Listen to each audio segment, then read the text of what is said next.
Hello guys. Kasi birthday ng asawa ko ngayon, November 4. Kaya naisip kong i-surprise siya. Wow. Magluto siya kahit konti lang. Tara guys, magluluto tayo. Surprise natin siya. Let's go!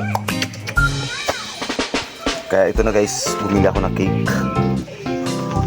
Tara magluluto ko ng pansit. At tinulang manok lang. Yan lang guys. Masaya na yan. Tara guys, let's do this.